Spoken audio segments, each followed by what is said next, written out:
నమస్కారం అండి నాగనాథ్ గారు. నమస్కారం ప్రకాష్. నాగనాథ్ గారు, ఆధ్యాత్మిక జ్యోతిష్యంలో భాగంగా మనము ఈ దీపావళి రోజున ఒక్కొక్క రాశి గురించి మాట్లాడుకుంటూ వస్తున్నాము.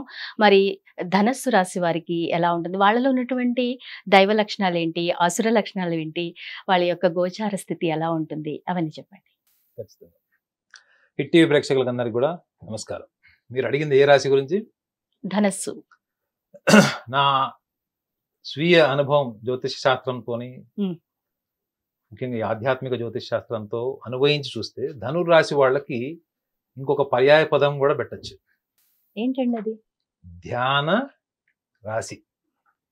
అంటే ధనుస్సు రాశి వారు ఎక్కువ ధ్యానం చేస్తూ ఉంటారా? లేకపోతే ఎందుకు అలా పెట్టాల్సి వచ్చింది? పెడుతున్నారు కాదు మేడం, మీరు ఎన్నో ప్రోగ్రామ్ చేశారు కదా. అవును.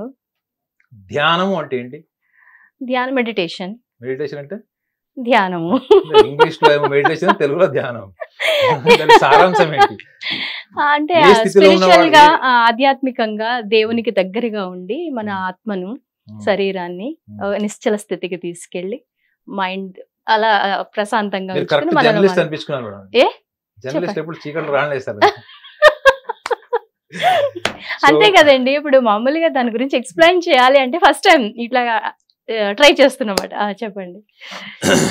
ధ్యాన రాశి, ధనురాశి వాళ్ళందరూ గుర్తుపెట్టుకోండి. మీ రాశి ఏంటంటే ధ్యాన రాశి అని చెప్పండి. ఉమ్, అర్థమైందండి? ఆస్ట్రాలజీని ఫిల్టర్ చేస్తే ఆస్ట్రో సైకాలజీ, వేదం తర్వాత వచ్చింది వేదాంగం. ఉమ్, ధనురాశి వాళ్ళు వాళ్ళ నెక్స్ట్ పరిణితి చెందినటువంటి పరిపక్వత స్టేజ్కి వస్తే ధ్యాన రాశి అని చెప్పండి అని చెప్తున్నాను. ఎందుకు అంటే ధ్యానము అంటే ఇప్పుడు టైం ఎంత అయింది, ఇప్పుడు మనం ఏ సందర్భంలో ఉన్నాము, ఎక్కడున్నాము, ఉమ్, మన చుట్టుపక్కల వాతావరణం ఏంటి, మనకు ఉన్నటువంటి మన మన శరీరం మీద, మన స్పర్శ మీద మనకు ఉంటుంది నియంత్రణ, ఆలోచన, మన బుద్ధి, ఇవన్నీ కూడా ఉమ్, ఏకకాలంలో వర్తమానంలో సంపూర్ణంగా నిమగ్నం. అంటే ఒక రకంగా చెప్పాలంటే మునిగిపోవడం. అంటే you are completely transformed in to the situation. That is called meditation. Um, మీరు వర్తమానంలో ఉండడము, వర్తమానంలో మునిగిపోవడం, అదే ధ్యానం. ఉమ్. అంటే అర్థం ఏంటి? ధనురాశి వాళ్ళు ఎలా ఉంటారు? ధ్యాన సంపూర్ణ వర్తమానంలో ఉంటారు. గుర్తుపెట్టుకోండి madam. Okay, you are being in to the present situation itself is a ధ్యాన. ఓకే. సో వీళ్ళు ధనురాశి వాళ్ళకి పుట్టుకతో వచ్చినట్టు లక్షణం ఏంటి?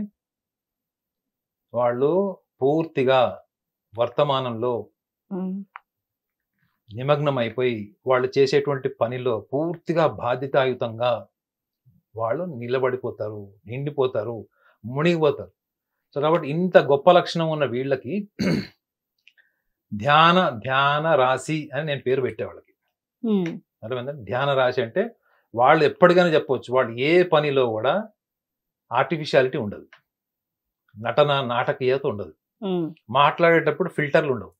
ఇప్పుడు ఈ ప్రోగ్రామ్ మా ధనురాశి వాళ్ళని చూశారనుకోండి, ఫిల్టర్ లేకుండా మన కామెంట్స్ వినాలి అనుకుంటే మనం ధ్యాన రాశికి అంటే ధనురాశి వాళ్ళకి చెప్పాలి.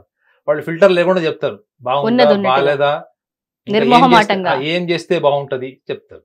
ఓకే. ఉమ్, సో ఈ యొక్క లక్షణం అంటే వీళ్ళ అభిప్రాయాల్లో మాత్రం ఫిల్టర్స్ ఉండదు. వీళ్ళ మాటల్లో, అభిప్రాయాల్లో, వీళ్ళ జడ్జిమెంట్స్ లో కానీ, ఈవెన్ క్రిటిసిజం లో కానీ వీళ్ళకి ఫిల్టర్స్ ఉండవు. ఉమ్, నాటకీయంగా ఉండడం రాదు. ఉమ్, అర్థమైందా?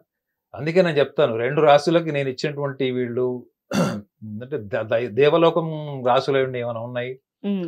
వీళ్ళందరూ కూడా గంధర్వులు అని చెప్తుంటారు. ఎవరు? మిథున రాశి వాళ్ళు, ధనురాశి వాళ్ళు. ఓకే. ఎందుకంటే వీళ్ళకి వ్యవహార శైలి రాదు. వీళ్ళకి ప్రపంచంతో పాటు పరిగెత్తు, కాలంతో పాటు ఊరికి కాలాన్ని యాక్సెప్ట్ చేస్తూ వెళ్ళడం అంటే వీళ్ళకి నరకం అది.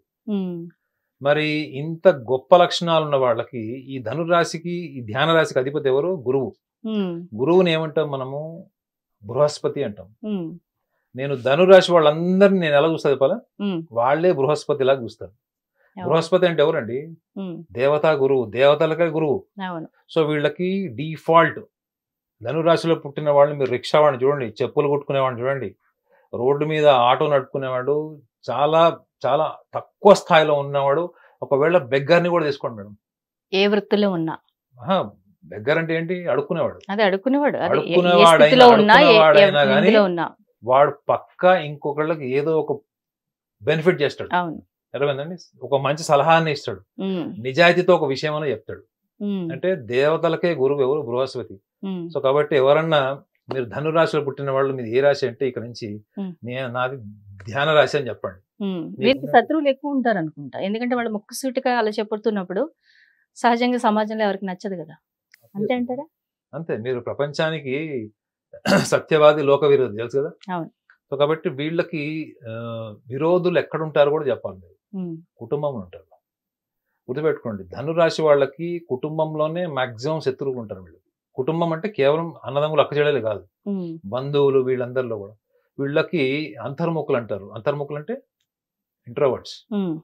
గుర్తుపెట్టుకోండి, వీళ్ళు ఏది కూడా తొందరగా భావ వ్యక్తీకరణ, తులారాశి వాళ్ళలాగా మిథున రాశి వాళ్ళలాగా మనసులో ఉన్నది ఉన్నట్టు ఇట్లా మొహమాటం లేకుండా చెప్పలేరు. వీళ్ళు చాలా టైం తీసుకుంటారు. ఒకసారి ఎస్ చెప్పడానికి టైం తీసుకుంటారు, ఈక్వల్ గా నో చెప్పడానికి కూడా టైం తీసుకుంటారు వీళ్ళు. కానీ వీళ్ళలో ఏంటంటే వీళ్ళు ఎందుకు నిర్మోహమాటంగా సూటిగా ఉంటారంటే వీళ్ళు సహనం తక్కువ. ఎందుకు సహనం తక్కువ అంటే వీళ్ళు ఎక్కువ మ్యానిపులేషన్, ఈ కరప్టెడ్ ఇంటెలిజెన్స్ కి ఇష్టపడరు కాబట్టి సూటిగా పాయింట్కి వచ్చేస్తారు. అది నచ్చుతుంది సమాజానికి, నచ్చదు. ఓకే. సో ఈ లౌకిక పరమైనటువంటి అంశాల్లో ఎదగకపోవడమే వీళ్ళ జీవితంలో వీళ్ళకి జ్యోతిష్యుల చుట్టూ తిప్పుతుంది. ఓకే. అదే వీళ్ళు లౌకిక జ్ఞానాన్ని పెంచుకుంటే మేడం, లౌకిక జ్ఞానం అంతా కూడా నేను నా వ్యక్తిగత అభిప్రాయం చెప్తున్నాను. మనం లౌకికంగా అంటే దట్ లౌకికం అంటే that situational managing itself is imbibed with corruption కదా. మీరు కరప్షన్ లేని లౌక్యంతో బ్రతకగలరా చెప్పండి? లౌక్యం అంటేనే ఏంటి? మీరు లేనిది ఉన్నట్టుగా చెప్పి ఎదుటి వాళ్ళ మనోభావాలు దెబ్బతినకుండా అప్పటికప్పుడు మీరు చెప్పేటువంటి ఒక షుగర్ కోటింగ్ ఒపీనియన్ ని మనం లౌకికం అంటాం. మరి అది ఇష్టం లేనప్పుడు వీళ్ళు వాస్తవం మాట్లాడడానికి రెడీగా ఉన్నప్పుడు వినడానికి సమాజం రెడీ లేదు కదా. మరి సమాజం చెప్పడానికి వీళ్ళు రెడీగా లేరు. వీళ్ళకి అభిప్రాయం తెలిసి ఉంటుంది కానీ చెప్పలేదు. ఎందుకు? They are basically introverts. So వీళ్ళకు ఉన్నటువంటి దైవ లక్షణాలన్నీ చెప్పాను. ఇప్పుడు ఆ లక్షణాన్ని మనం అసుర లక్షణం కింద కన్సిడర్ చేయాలంటారా? అంటే మీరు ప్రపంచంలో మీకంటూ గుర్తింపు కావాలి, ప్రపంచంలో నాకంటూ ఒక హోదా కావాలి, ప్రపంచంతో పాటు నేను కూడా ఎదగాలి అనుకున్నప్పుడు ఆ లక్షణాలని పెంచుకోలేకపోవడం వల్ల ఈ మూలం ఏదైతే చెప్పాను అప్పుడు. కానీ నిజం మాట్లాడాలంటే అది దైవ లక్షణం కదండి. అలా ముక్కుసూటిగా ఉన్నది ఉన్నట్టుగా స్పష్టంగా చెప్పడం అన్నది అవతల వాడు తీసుకోకపోవడం అన్నది వాడి కర్మ. కానీ వీళ్ళు చెప్పేది కరెక్ట్ కదా, అది దైవ లక్షణం కదా. దాన్ని మనం ఆశ్రయ లక్షణం అని ఎలా అంటాం? దైవ లక్షణం కాబట్టి వీళ్ళకు గొప్ప లక్షణం ఉంటుంది. ఏంటి? వీళ్ళు కంటెంట్మెంట్ కి ఎక్కువ ఇంపార్టెన్స్ ఇస్తారు. అర్థమైందండి? కంటెంట్మెంట్ అంటే ఆత్మసంతృప్తి. ఆత్మసంతృప్తి ఒకటే మోక్షానికి మార్గం. గుర్తుపెట్టుకోండి.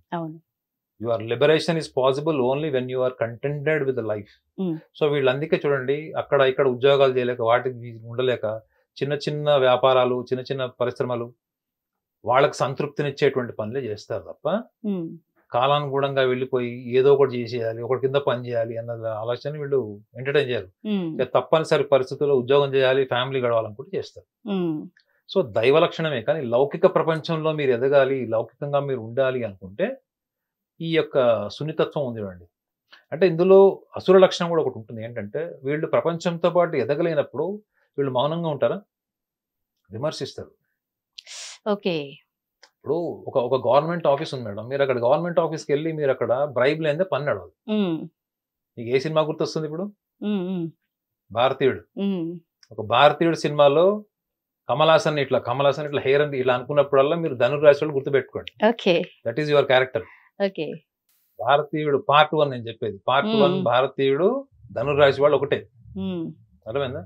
కరప్షన్, మీరు అలాంటి ఒక కరప్టెడ్ సొసైటీలో మీరు ప్యూర్ గా ఉండడం వల్ల మీరు ఆదర్శవంతం అవుతారు తప్ప ఈ యొక్క లౌకిక ప్రపంచంలో మీరు ఆర్థికంగా కానీ లేదా మీకు రావాల్సిన గుర్తింపు ఈ రెండు మీరు కోరుకుంటే మాత్రం మీకు ఈ యొక్క వైఫల్యాన్ని మీరు ఎదుర్కోవాల్సి వస్తుంది.